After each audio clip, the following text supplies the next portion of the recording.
Good evening and welcome to February 3rd, 2014 Jurupa Unified School District Board of Education meeting. And we'll start with roll call, please. President Schmidt? Here. Trustee Mendez absent. Trustee Hernandez? Here. Trustee Johnston? Here. Trustee Schaefer? Here. Daisy Carpio absent. Shaylee Fawcett? Here. And for Amanda Gardner? Javier Lopez, I'm here for Amanda Gardner. I'm the area president over at Russo. And what was your first name? Javier. Javier Lopez. Thank you.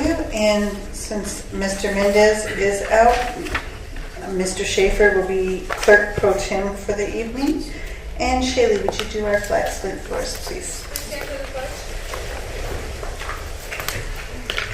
Ready? Begin. I pledge allegiance to the flag of the United States of America and to the republic for which it stands, one nation, under God, indivisible, with liberty and justice for all. Thank you. Thank you. And we'll begin tonight with student board member welcome, Mr. Duchamp. Well, good evening. Pleasant surprise. Shaylee, we'll let you start with Patriot, and then we'll go from there. Sounds great. So this last Saturday we had our winter formal and it was held at a ballroom inside the Fox Theater. The theme was Party at Gatsby's and we had our most students in attendance ever in the history of Patriot with over 400 students at the dance. And I heard great reviews and ASB is really proud of how the event went.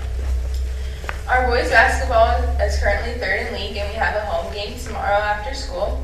And girls basketball is currently undefeated in league. Also, JV girls soccer is currently undefeated as well. Mr. Patriot is coming up on February 28th, and this is a mock beauty pageant for boys at our school that's open to juniors and seniors, and it's always a fun event at Patriot, so we're really looking forward to that. Our spring blood drive is coming up on February 25th, and sign-up started today. We're in the early planning stages of our Every 15 Minutes program, and we'll be having our first meeting with a lot of members of our senior class council and with ASB this Wednesday. We had our Ultimate Warrior lunch last Thursday, honoring students with perfect attendance and with students who had Caesar better at the end of last semester. And we also had our winter sports rally 2 Fridays ago, and the theme is Disneyland. And there was great reviews of this rally that was honoring our winter sport athletes. And because of the Disneyland theme, we had a big character parade at the beginning and had over 25 students from ASB and different clubs dress up as characters and walk around and sign autographs and take pictures, and it was a really fun event. Our spring academic rally is coming up on February 28th. The theme is all around the world, and it's honoring the top 10 GPAs in each class, as well as the top 10 most improved GPAs in each class. Yeah, that's pretty much everything for Patriot. Thank you. And Javier, would you like to tell us about Rubio? All right, so this week is we're in the middle of our Spirit Week for our winter sports, and our theme for this rally is Fast and Furious, and it's also a battle of the sexes, so we're going against the girls. Our midwinter formal is also this Saturday at the Riverside International Auto Museum. That ties along with our theme for our rally. We just had a very successful week with Korean students. They visited Disneyland, Medieval Times, Universal Studios, and spent much time with some of the students here at Rubidoux. And our Falcon Pride Day is February 12th, and many of the 8th graders from the local middle school over at Mission are going to be coming over, and they're going to be learning new ideas, and Link Crew will be helping out with that. And that's pretty much it for Rubidoux. Thank you. Would you want to take a minute and tell us about your experience with the governor? Well, I met the governor with Mr. Duchamp not too long ago, and it was a really great experience learning about Common Core and what teachers go through and what their input is on Common Core, and it was just a great experience just to be talking with the governor, giving my input to someone that I never thought my voice would be heard at the national level. And you were very articulate. Thank you. Thank you both. Next, we'll move on to recognitions and recognize receipt of grant at Jurupa Middle School. Mr. Dabrowski. Thank you. Lowe's Charitable and Educational Foundation recently notified us that Jurupa Middle School has been awarded a grant for $5,000 to help fund the project titled Bringing JMS Library into the 21st Century. And those funds will be used for furniture at the library in Jurupa. Thank you. And next is to recognize receipt of Supplemental Nutrition Assistance Program Education SNAP Ed Grant. Mr. or Mrs. Ford. The City of Jurupa Valley recently notified us that the district's been awarded the Supplemental Nutrition Assistance Program Education SNAP Ed Grant, and we're excited for this grant. We're going to be able to provide some nutrition education awareness through our 100-Mile Club, our cafeteria, and also through our Think Together After School program. So we're happy to have it, and hopefully it will continue. We will have to annually renew the grant each year, but it should be for 3 years. Thank you. And moving on, we have public verbal comment. The only one I believe is for later when we open negotiation hearings. Go ahead and speak now. Okay, come on up.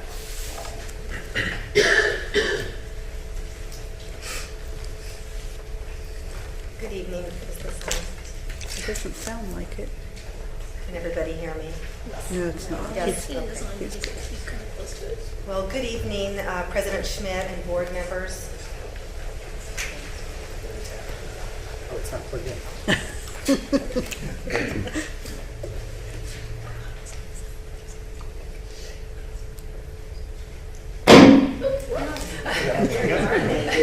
Good evening, President Schmidt, board members, Superintendent Duchamp, and administration. I'm coming tonight as NEAJ president, and as you can see, there are several teachers behind me, and bargaining starts on Friday. And we want you to know that we come here together in solidarity and to express our desire for cordial and mutually successful and productive negotiations. Our teachers, as you know, they're the best. They're the best, and they're committed to this district. So many of us have been here for 25 plus years. We're committed to the students and to the profession in general. And we're just here in support of our bargaining team. And that's all I'd like to say tonight. Thank you. Thank you, and all the teachers for coming tonight. All right, next we'll move on to administrative reports and written communication. Report on the transition to Common Core state standards. Mr. Trusty. Thank you. I just had a couple of updates. One, I wanted to talk a little bit about our LCFF meetings at sites, and then also some new information about the pilot test that our students are taking this spring. We've been to 10 sites now. We were at 5 sites last week. We're averaging around 20 or so people per meeting, although our last one, Sky Country, we had a little over 30. We're hoping it would be a little more, but then I kind of stopped and did the math for a minute and realized 20 people at each of our schools ends up being 480 parents altogether. So, we'd like to see it more, but it is quite a few that will be there altogether. We also made presentations at our District Advisory Council, our District English Learner Advisory Council, and our District GATE Advisory Council. One of the things we heard at one of the schools was that our time, 5 o'clock, was too early for working parents, so we're adding 2 additional meetings that will be more regional that will start at 7 o'clock, thinking for those that would like to participate and are unable to because of the time. We want to capture them as well. So we'll send flyers and phone messages and all that to try and get those parents to be able to come out as well. Additionally, we're going to have some input meetings for our staff where our teaching faculty and our classified staff members can provide us input as well, and those are being scheduled as we speak. In terms of the training or the pilot test that we'll be taking this spring, the Smarter Balance folks just released what they call a training test, which is an upgrade over the practice test that has been on their webpage for some time. You can find it at the Smarter Balanced webpage if you Google Smarter Balance. And in the same place where they had the practice test, it now says practice and training tests. To take it, you have to be on a secure browser, meaning Internet Explorer won't do it, but Firefox will. We've pushed that test availability out to all of our teacher computers and all of our student computers and explained to everyone how to get there. Its purpose is to give kids access to the way questions are asked on the computer and the different tools they have to be able to know and use to be able to get through the test. For example, I took the math 4th grade test thinking I was safe with 4th grade. But there were things like drawing tools for angles, and there were line and point tools and a delete button, and it really did require a little bit of practice. And I'm somewhat technologically literate, and it took me a little time to get used to those things. So our hope and our expectation is that our teachers are going to be working with our students, sort of modeling how you get through these tests. The tests have about 8 to 10 questions each. They're set up in grade spans, like a 3rd, 4th, 5th test is the same. But we're working on getting that set up and ready to go so that our students have some access and familiarity with the way the test looks prior to the first time they take it. And just as a reminder, this year is a pilot test, and our students will take sort of a 50% version of both the math and the language arts, and we won't receive any results this year. It's simply a pilot to test the test and make the test better for next year. So that's all for my update this week. Thank you very much. I have a question about that. We won't get the result, but will the state get any results at all? Well, the state, Smarter Balance, I'm not exactly sure where the results will go. Somebody will get them, and they'll use that to sort of evaluate the items themselves and improve them. All I know is they don't come here. I think parents would like to know where those go. I haven't been asked that question by a parent, but I could find out and have that answer ready. Thank you, Mr. Dabrowski. Next, we have review approval of the 2013-2014 first interim financial report and governor's budget proposal. Mrs. Ford.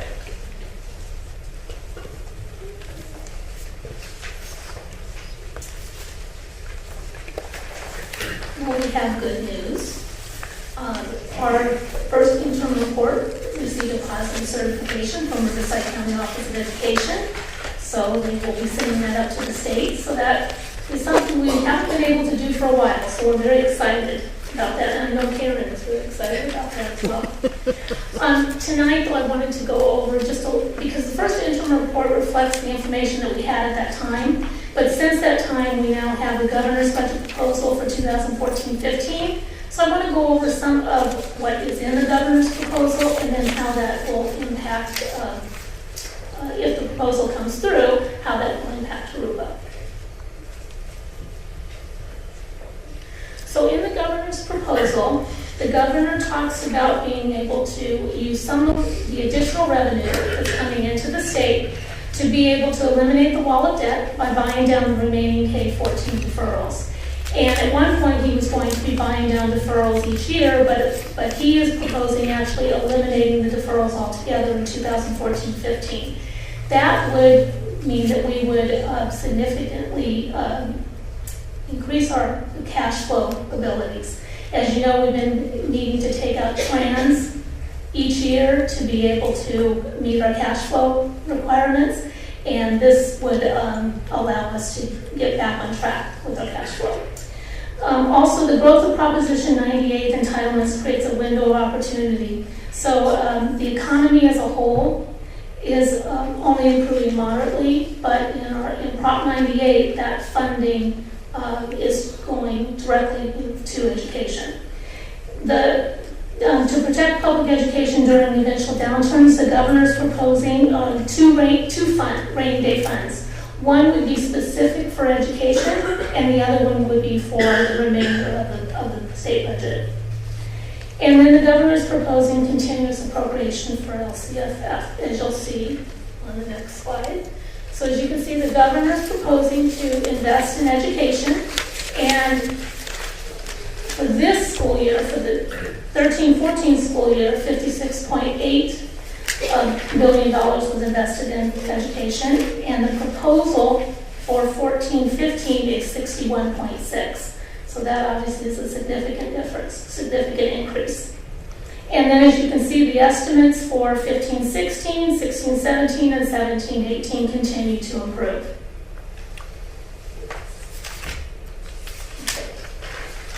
And the governor has made it clear that education is his top priority. Even though the state faces significant budget pressures for the non-Proposition 98 part of the budget, administration is committed to making sure that Prop 98 is funded. Public education took more than its fair share of the cuts during the recession, and the governor's aware of that.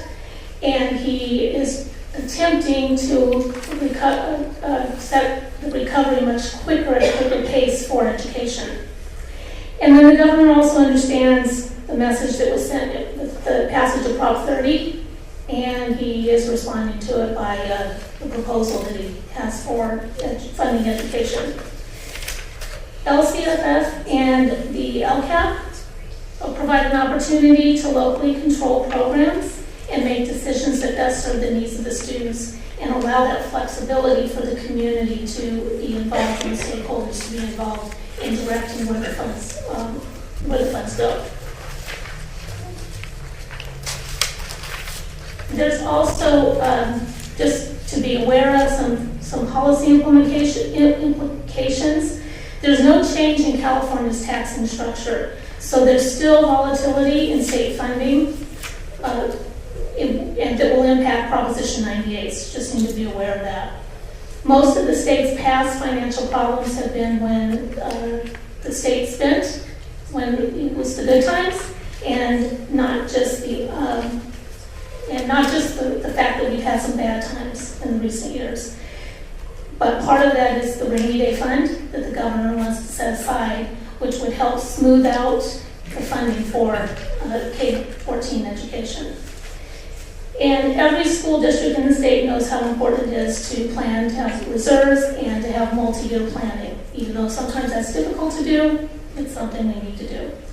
The other part that may affect this is that in the legislature right now, they are looking at something that they may bring forward is transitional kinder.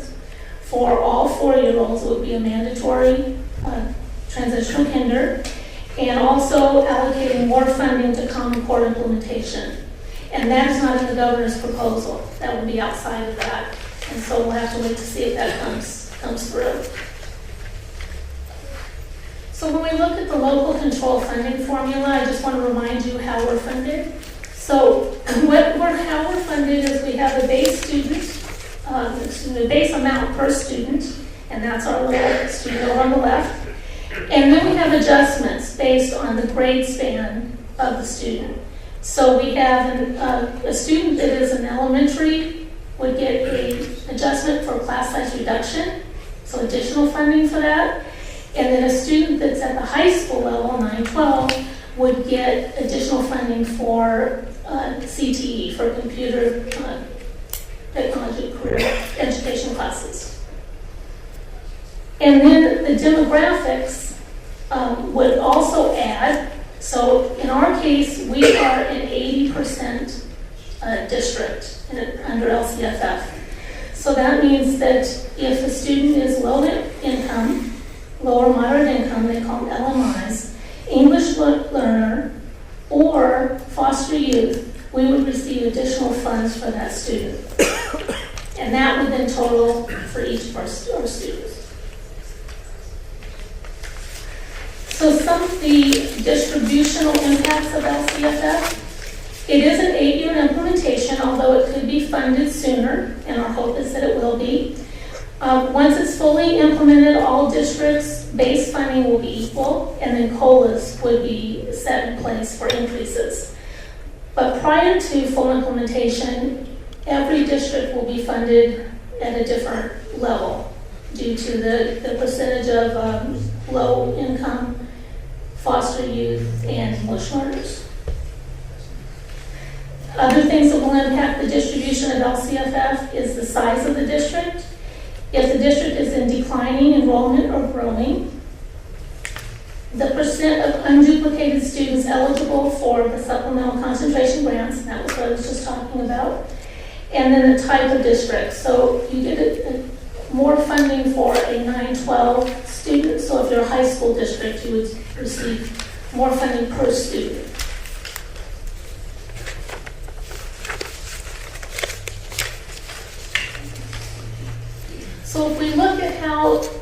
LCFF is funded. This year, in 2013-14, our LCFF funding was $127 million. And then in 14-15, you can see that that goes up to $145 million with the 28.05% proposal that the governor has on the table right now.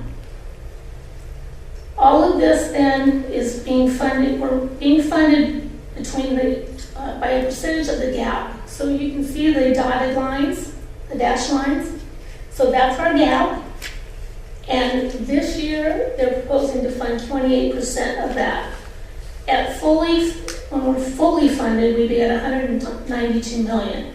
But that number can change each year too, depending on the percentage that you have of low income and English learners and foster youth and number of students and so forth.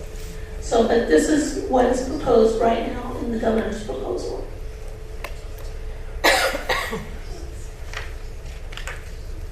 Does anyone have any questions?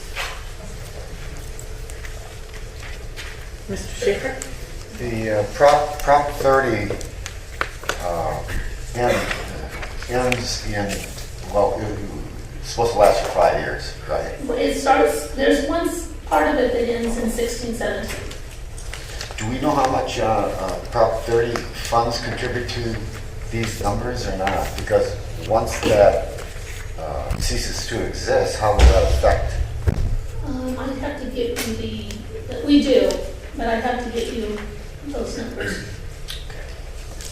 And the Department of Finance would have to take Prop 30 into any of their projections. Yes.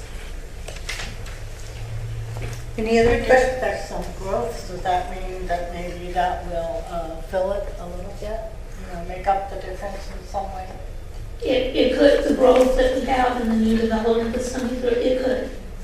That will help us if we can, because we still are in declining enrollment right now. I have one more question. Mr. Schaefer? One more question. In the letter from Mr. Jessup, dated January 14th, 2014, RCOE and the district, there is consensus that we have a positive certification. And then there's a big but. It's almost like he adds cautionary remarks concerning the operating deficit, declining enrollment, cash, and a number of other issues. Am I reading between the lines too much, or is this just cut and paste material that they throw in there?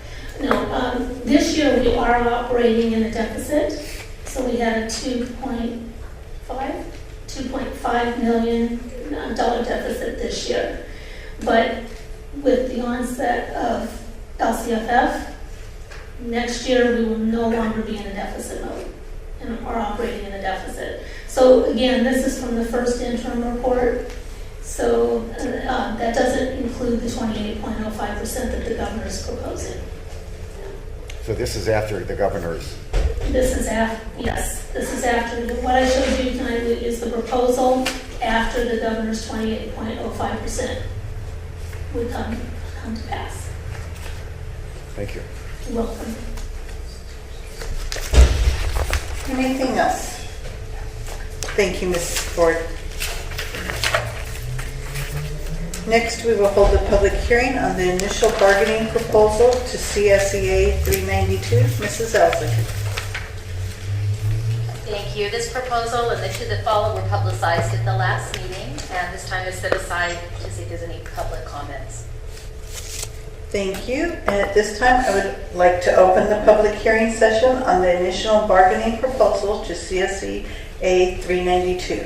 Are there any comments from the public? Seeing none, we will close this public hearing session, and it is now formally closed. Then we move. Okay, next is to hold the public hearing on initial bargaining proposal 2 NEA Jurupa. Mrs. Elsick? And this would be the same as the NEAJ proposal. Excuse me, I was moving to CSEA. This is an initial bargaining proposal 2, so this is our proposal to NEHA. We just need a public hearing on all of these. Thank you. At this time, I would like to open the public hearing session on the initial bargaining proposal to NEA Jurupa. Are there any comments from the public? Seeing no movement, I will close the hearing at this time. And next is the public hearing on the initial bargaining proposal from NEA Jurupa. And at this time, I would like to open the public hearing session on the initial bargaining proposal from NEA Jurupa. Are there any public comments? And seeing none, we will formally close this hearing and move on to the next item, which is the action session to approve routine action items by consent, items A 1 through 12. Move to approve items A 1 through 12. Have a motion from Mrs. Johnston and a second from Mr. Hernandez. Student board, all those in favor say aye. Opposed? Board, all those in favor say aye. Aye. Opposed? Motion passes 4-0.